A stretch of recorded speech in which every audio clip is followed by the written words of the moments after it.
Hello students. आज हम इस चैप्टर का नया टॉपिक स्टार्ट करेंगे जिसका नाम है mean deviation for grouped data. Previous topic में आपने ये सीखा था कि अनग्रुप्ड डेटा के लिए रेंज एंड मीन डेविएशन हम कैसे फाइंड करते हैं।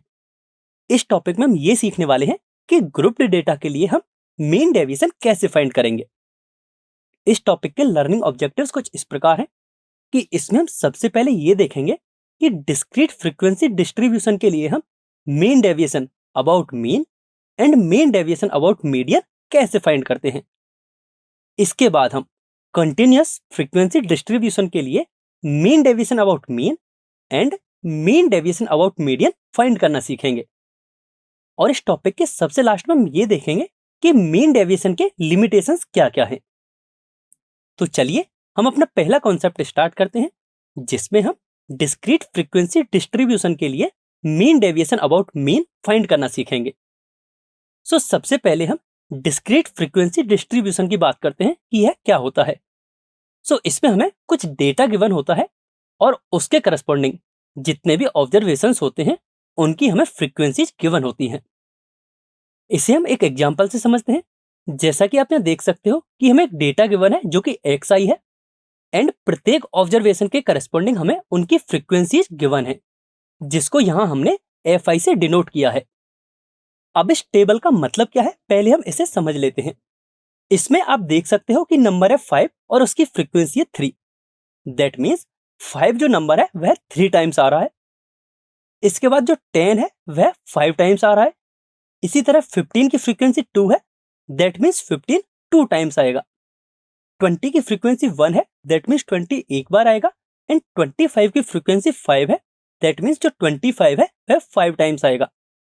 तो अब जो हमें वो डेटा मिला है वह अनग्रुप्ड डेटा है एंड इसके लिए आप मीन डेविएशन निकालना सीख चुके हैं कि अनग्रुप्ड डेटा के लिए जो मीन डेविएशन है उसका फॉर्मूला ये होता है जहां जो n है वह टोटल नंबर ऑफ ऑब्जर्वेशंस होता है।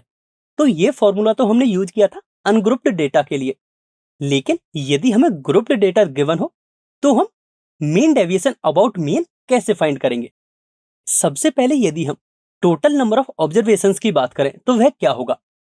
यदि आप ungrouped data and grouped data को कंपेयर करोगे तो total number of observation is nothing but it is equal to sum of all frequencies. मतलब यह समेशन fi के इक्वल होगा जहां i की वैल्यू 1 से n तक होगी and will be equal to capital N। इस केस में मीन डेविएशन अबाउट मीन का फॉर्मूला हमारा ये हो जाएगा। आप यह क्लियरली देख सकते हो कि ग्रुप्ड डेटा के मीन डेविएशन के लिए एंड अनग्रुप्ड डेटा के लिए मीन डेविएशन अबाउट मीन के लिए कोई भी डिफरेंस नहीं है। बस हमें n को किसी दूसरे मेथड से निकालना है। ग्रुप्ड डेटा के लिए जो n होगा वह basically sum of all frequencies होगा। तो चलिए इसे हम एक एग्जांपल से समझते हैं। मान लो हमें एक ग्रुप्ड डेटा दे रखा है और हमें इसके लिए mean deviation about mean find करना है। तो इसके लिए हम ये फॉर्मूला पढ़ चुके हैं। अब यदि हम इस फॉर्मूले में देखें तो हमें सबसे पहले x बार यानी कि गिवन डेटा के लिए मीन फाइंड करना है। इसके बाद हमें कैपिटल N पता होना चाहिए और कैपिटल N क्या होता है ये हम अभी पढ़ चुके हैं कि जो कैपिटल N है वह सम ऑफ ऑल फ्रीक्वेंसीज होता है। एंड इस सब के बाद हमें इस पूरे समेशन की वैल्यू चाहिए। तो सबसे पहले हम x बार यानी कि मीन की वैल्यू निकालने की कोशिश करते हैं। यदि आप प्रीवियस क्लासेस से कॉन्सेप्ट को रिकॉल करो तो आपको याद होगा कि ग्रुप्ड डेटा के लिए जो मीन है उसका फॉर्मूला ये होता है जहां जो समेशन fi है it is nothing but equal to capital N यानी कि नंबर ऑफ ऑब्जर्वेशंस।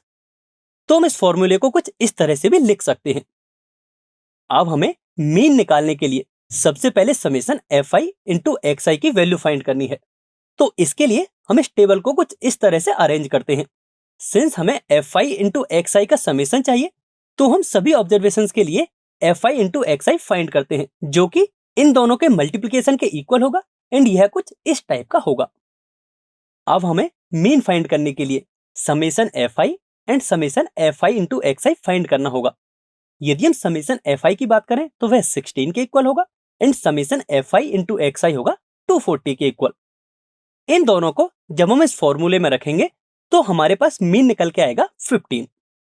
तो इस तरह आप देख सकते हो कि हमारे पास मीन निकल के आ चुका है, जो कि होगा 15 एंड कैपिटल N 16 के इक्वल होगा, क्योंकि कैपिटल F समेशन Fi के इक्वल होता है एंड हम समेशन Fi निकाल चुके हैं। अब हमें mean deviation about mean find करने के लिए इस क्वांटिटी को और कैलकुलेट करना होगा। सो इसके लिए सबसे पहले हमें mod of xi minus x bar calculate करना है। जब हम यह कैलकुलेट करेंगे तो इसके लिए हमें xi की जरूरत होगी और x बार की जरूरत होगी। तो x बार है इसमें 15 एंड xi हमें पता है, तो इसके लिए mod of xi minus x बार कुछ इस तरह का होगा। अब हमारे पास xi माइनस x बार की एब्सोल्यूट वैल्यूज आ चुकी हैं, तो हमें इस पूरी टर्म को कैलकुलेट करने के लिए fi के साथ भी मल्टीप्लाई करना पड़ेगा। जब हम इन दोनों का मल्टीप्लाई करेंगे तो हमें fi into mod of xi minus x बार कुछ इस तरह का मिलेगा। जब हम इसका समेशन फाइंड करेंगे तो वह हमें 110 के इक्वल मिलेगा। तो आप देख सकते हो कि हमारे पास x बार की वैल्यू, n की value and summation fi into xi minus x बार की वैल्यू भी आ चुकी है। तो इन सभी वैल्यूज को जब हम इस फॉर्मूले में पुट करेंगे तो मीन डेविएशन अबाउट मीन हमारा कुछ इस तरह का आएगा, जिसे सॉल्व करने पर हमारा फाइनल आंसर आएगा 6.875। आई होप आप सभी को यह समझ में आ गया होगा कि ग्रुप्ड डेटा के लिए मीन डेविएशन अबाउट मीन कैसे फाइंड करते हैं।